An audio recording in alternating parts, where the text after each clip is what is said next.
Alrighty, everybody, welcome into this session in Maine. Today we're reading through the book of John, chapters 11 and 12. So let's just get into it. I know the sun's blaring over there. I see it. I'm just trying to figure out how to get it like to be less because I'm in a space where the sun is just shining in on me. So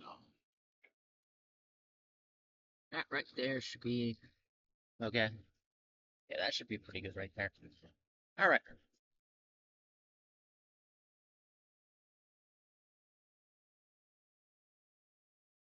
The death of Lazarus, chapter 11. Now a man named Lazarus was sick. He was from Bethany, the village of Mary and her sister Martha. This Mary, whose brother was Lazarus, now lay sick, was the same one who poured perfume on the Lord and wiped his feet with her hair. So the sisters sent word to Jesus, Lord, the one you love is sick. When he heard this, Jesus said, this sickness will not end in death. No, it is for God's glory, so that God's Son may be glorified through it. Now Jesus loved Martha and her sister and Lazarus. So he heard that Lazarus was sick. He stayed where he was 2 more days, and then he said to his disciples, let us go to Judah. But Rabbi, they said, a short while ago, the Jews there tried to stone you, and yet you are going back. Jesus answered, are there not 12 hours of daylight? Anyone who walks in daytime will not stumble, for they see by his world's light. It is when a person walks at night that they stumble, for they have no light. After he said this, he went on to tell them, our friend Lazarus has fallen asleep, but I am going there to wake him up. His disciples replied, Lord, if he sleeps, he will get better. Jesus had been speaking of his death, but his disciples thought he meant natural sleep. So then he told them plainly, Lazarus is dead, and for your sake I am glad I was not there, so that you may believe. But let us go to him. Then Thomas, also known as Didymus, said to the rest of the disciples, let us go also, that we may die with him. So, uh, Jesus wanted to go badly and help this guy, and then come to find out he was dead. And so, um, Jesus still wants to go, I guess, to try to heal him, from his slumber. Um, well, Jesus wanted to go and heal him from his slumber, and he find out, and now he's just mad at everybody because it was it was too late. So Jesus comforts the sister of Lazarus. On his arrival, Jesus found that Lazarus had already been in the tomb for 4 days. Now Bethany was less than 2 miles from Jerusalem, and many Jews had come to Martha and Mary to comfort them in the loss of their brother. When Martha heard that Jesus was coming, she went out to meet him, but Mary stayed home. Lord, Martha said to Jesus, if you had been here, my brother would have not died. I know that even now God will give you whatever you ask. Jesus said to her, your brother will rise again.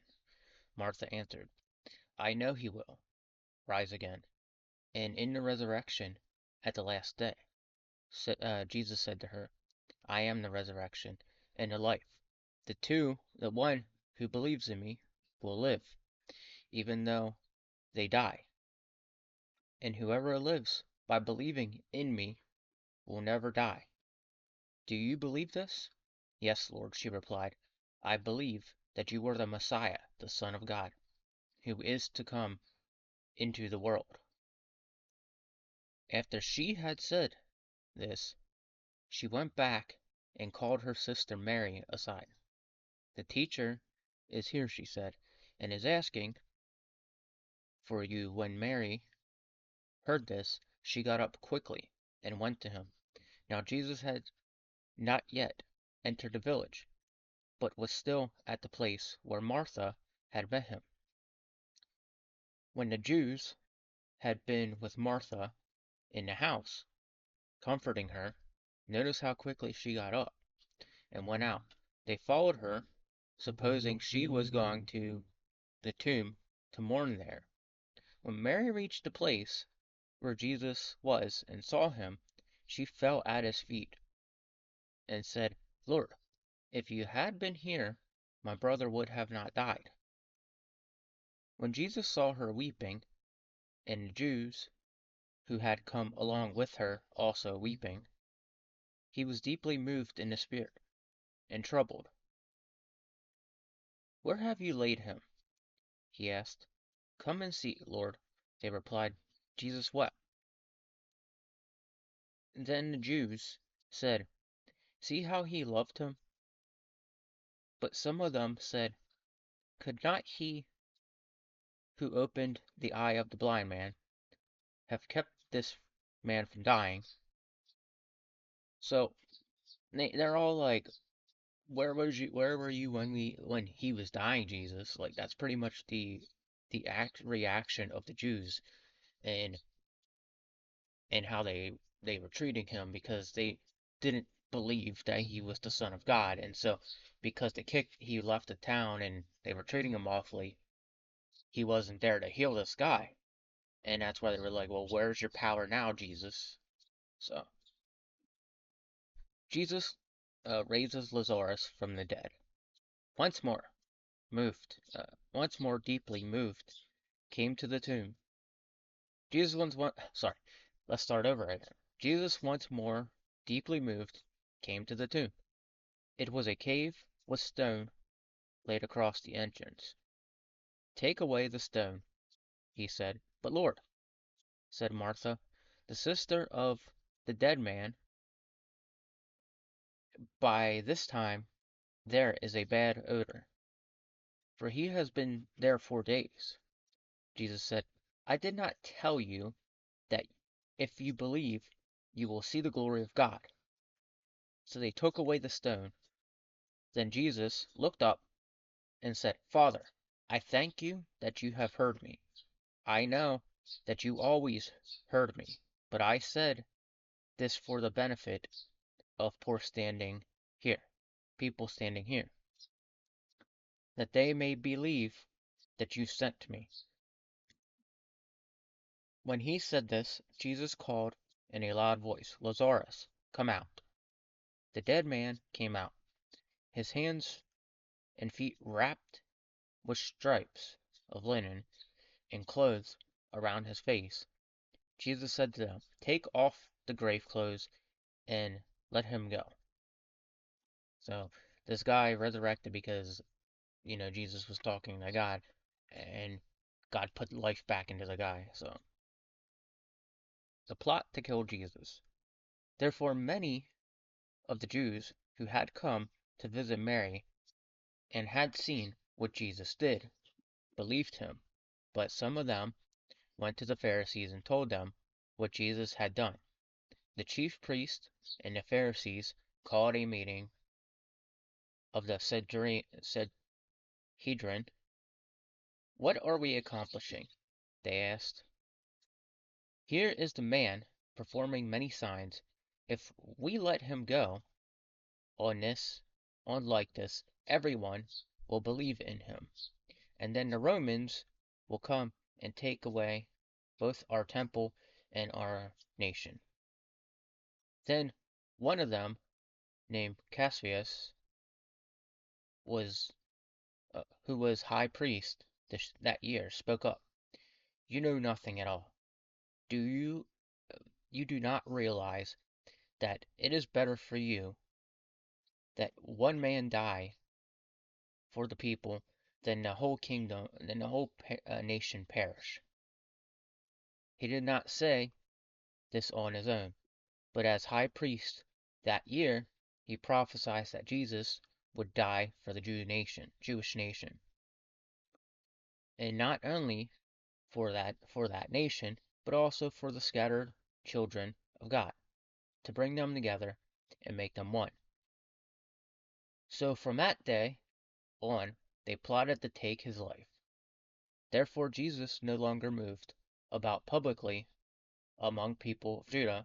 Instead, he withdrew to a region near the wilderness, to a village called Ephraim, where he stayed with his disciples. When it was almost time for the Jewish Passover, many went up from the country to Jerusalem for the ceremony of cleansing. Before the Passover, they kept looking for Jesus, and they and as they stood in the temple courts, they asked one another, "What do you think? Isn't he coming to the festival at all?" But the chief priests and the Pharisees had given orders that anyone who found out where Jesus was should report it so that they might arrest him. So right now they're planning to end Jesus. This is that side of it now. Um because we've seen it a couple of times, and we're at the point where Jesus is gonna one of them. One is where Jesus predicts his death. I will say this: me as a person, there's times I like, there as we're connected through God, you can also sometimes tell the feelings of people surrounding you and stuff like that. So people don't understand when you're connected with God, you're also connected and understand people a little bit better. You're not connected to people, but you understand and you can tell when somebody's feeling something. That's why we naturally are supposed to be reading body language, which most people have trouble reading that. I don't understand that. But when you read body language and you understand it, then you know better. But besides that, you can get a hunch of when somebody's having like an awful day or something, or when somebody surrounding you is not feeling good, or if you're like you're in a relationship, okay, you should have a different connection with that person than you do most people. The person you care about, you're gonna be able to tell when they're in a bad mood, and if not, you're not. That's not working out for you, buddy. You should just leave the girl alone, or a girl, woman, you should just be leaving that guy alone because he's not reading you, man. He's not reading you. None of you, like, and that's the thing is, we're meant to be able to read emotions and stuff like that from other people. And when I say connection, it's literally being able to read an emotion from another person, and not this like, oh, well, what you do, I'm doing too. No, it's not. That's not how it works. You're connected to human emotion. You're supposed to be able to read and understand when somebody's sad and stuff like that. That's why these connections with God are very sacred to even people who, are married. Technically, you got two people equally yoked. They can read each other's emotions then, and that's what that meaning is. So, and that's what, so going back to it, Jesus could tell because up ahead he predicted his death. So Jesus could tell. And so let's just get into it, into reading it, Don. All right. Chapter 12. Jesus anointed at Bethany. 6 days before the Passover, Jesus came to Bethany, where Lazarus lived, whom Jesus had raised from the dead. Here a dinner was given in Jesus' honor. Martha served, while Lazarus was among those reclining at the table with him. Then Mary took about a pint and pure nard, an expensive perfume. She poured it on Jesus and wiped his feet with her hair. After and the house was filled with fragrance of perfume. One of his disciples, Judas Iscariot, who was later betrayed, who later to betray him, objected, "Why this wasn't perfume sold?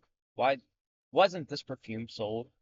The money given to the poor was worth a year's wage." He did not say this because he cared about the poor, but because he was a thief. As keeper of money bag, he used to help himself to what was put into it. "Leave her alone," Jesus replied. "It was intended that she should save this perfume for the day of my burial. You will all you will also you will always have the poor among you, but you will not always have me." Meanwhile, a large crowd of Jews found out that Jesus was there and came, not only because of him, but also to see Lazarus, whom he raised from the dead. So the chief priests made plans to kill Lazarus as well, for on account of him, many of the Jews were going over to Jesus and believing in him. So, with all this stuff going on, um, you know, eh, with all this stuff going on, there were so many different reactions to what Jesus was doing that some people loved Jesus, some people hated Jesus, you know, and you have to in today's age we have to love Jesus to get the Lord's God's blessings and all that. And you know, nobody can go around and be Jesus this day. You know, and if Jesus is here right now, again, he's gonna be somebody that nobody knows of. So, just remember that. Jesus comes to Jerusalem as king. The next day, a great crowd that had come for the festival heard that Jesus was on his way to Jerusalem. They took palm branches and went out to meet him, shouting, "Hosanna! Blessed is he who comes in the name of the Lord. Blessed is the King of Israel." Jesus found a young donkey and sat on it, as it is written, "Don't be afraid of daughter Zion. See, your king is coming, seated on donkey's colt." At first, his disciples did not understand all this. Only after Jesus was glorified did they realize that these things had been written about him, and these things had been done to him. Now, the crowd that was with him when he called to Lazarus from the tomb and raised him from the dead continued to spread the word. Many people, because they had heard that he had performed this sign, went out to meet him. So the Pharisees said to one another, "See, this is getting us nowhere. Look how the whole world has gone after him." So,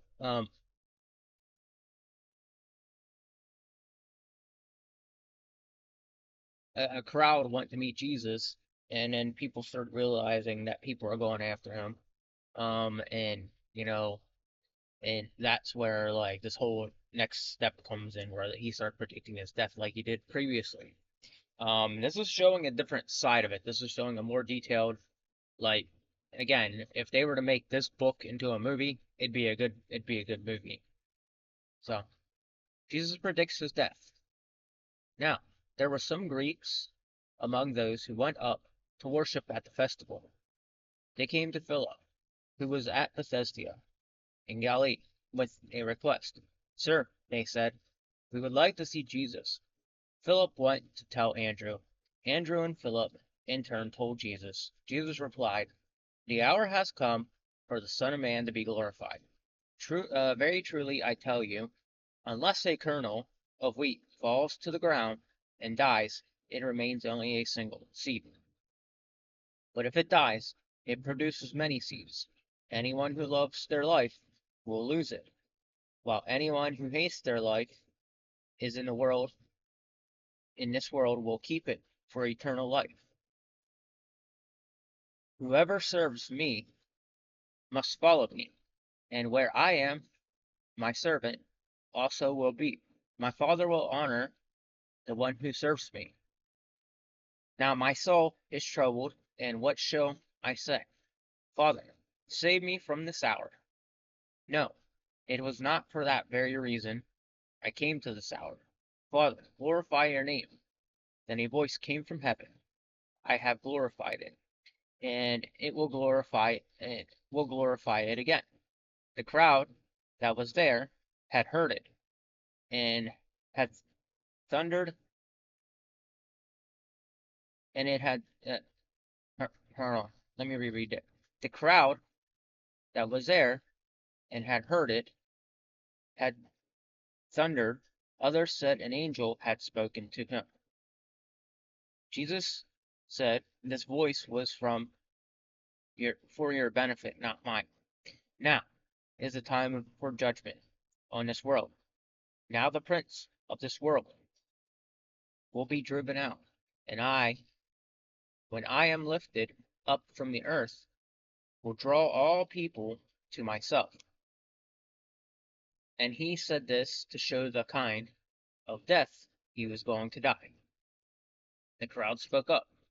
"We have heard from the law that the Messiah will remain forever. So how can you say the Son of Man must must be lifted up? Who is this Son of Man?" Then Jesus told them, man, my face itches. "You are going to have the light just a while longer. Look, while you have the light, before darkness overtakes you. Whoever walks in the dark does not know they where they have where they are going. Believe in the light while you have the light, so that you may become children of light." When he finished speaking, Jesus left and hid himself from them. So Jesus, brought angels to people because of this event. God spoke to him, angels came down. Um, pretty wild moments indeed. I've had an experience like this, like I told you guys. Um, and it's just one of those things that you have to, you know, Jesus was trying to, Jesus was, getting ready to end. He even mentioned there, he said, "I'm gonna go up to heaven." So, belief and unbelief among the Jew. Even after Jesus had performed so many signs in their presence, they still would not believe him. This was to fulfill the word of Isaiah the prophet. "Lord, who has believed our message, and to whom has the arm of the Lord been revealed?" For this reason, they could not believe, because, as Isaiah says everywhere else, he has blinded their eyes and hardened their hearts, so they can neither see with their eyes nor understand their hearts, nor turn, and I would heal them. Isaiah said, this is because he was Jesus, glory, and spoke out about him. Yet at the same time, many even among the leader believed him. But because of the Pharisees, they would not openly acknowledge their faith, for fear they would be put out of the synagogue. For they loved human praise more than a praise from God. Then Jesus cried out, "Whoever believes in me does not believe in me only, but in the one who sent me. The one who looks at me is seeing the one who sent me. I have come into the world as a light, so that no one who believes in me should stay in darkness. If anyone hears my words but does not keep them, I do not judge that person, for I did not come to judge the world, but to save the world. There is a judge for the one who rejects me and does not accept my words." The very word I have spoken will condemn them at the last day. For I did not speak on my own, but my Father, who sent me, commanded me to say, all that I have spoken. I know that his command leads to eternal life. So whatever I say is just what my Father has told me to say. So, um, Jesus is still, trying to make everybody believe. Jesus said, "I don't judge." Um, but in Christianity, to get people to come to Christianity, sometimes, we end up having to remind them there's a little bit of correctiveness to it. It's not judgment, it's correctiveness. It's to help you get back on track and help you to remain walking with Jesus Christ, you know. And that's something that a lot of people misunderstand from me. I said to somebody yesterday, because my birthday's coming up in about a month, September 15th. I'll be 37. And they started talking to me about zodiac signs. And I said to them, I was like, I don't believe in zodiac signs. I don't follow that because the Bible doesn't teach us that. The Bible teaches us it's paganism. But I told them also at the same time, I do believe that, you can be in a relationship with somebody if you get along with them really good, or you're equally yoked. Those two things I do believe. I don't believe in following zodiac signs to build your relationships and all that. It's just, but I told the lady, I was like, how did I put this? I was like, I'm not gonna judge somebody who's doing this because it's their belief, but I am gonna try to curve them into believing in Christ and help them understand that Christ naturally isn't there to judge you. God's the one judging you. God's the one making the judges. Jesus Christ is there to try to help save you, try to help make things better. And when we go around correcting people, sometimes we get taken as a judgment figure. And we're not judging you. We're trying to help correct you to bring you back to Christ. So if you think Christians out there are judging you, it's not a judgment. If they're being harsh with you, it's not judgment. It's correction to help you to stop sinning. All right? And that's something I want everybody to understand out there. Just because people are Christian, all right? If they're being harsh and hypocritical with you, or not hypocritical, but critical with you, that's what I want to say. If they're being harsh and critical with you, they're not judging you. They're trying to get you to steer away from your sin and what you're doing outside of the outside of Christian values. Now, it's not naturally forced. I'm not forcing it on anybody, but I will say this. If I if I'm friends with you and I make a correction with you, it's because that's the way I'm following things. And I'm not judging you. I'm trying to help you get back on track from away from your sin and try to plant seeds so I can get you to come to Christ. So that's just what I do. All right. Anyway, ladies and gentlemen, if you like this here, um, hit that like button, subscribe to the channel, and I'll be seeing you in the next one. Take it easy, and God bless. Oops, hit the wrong thing.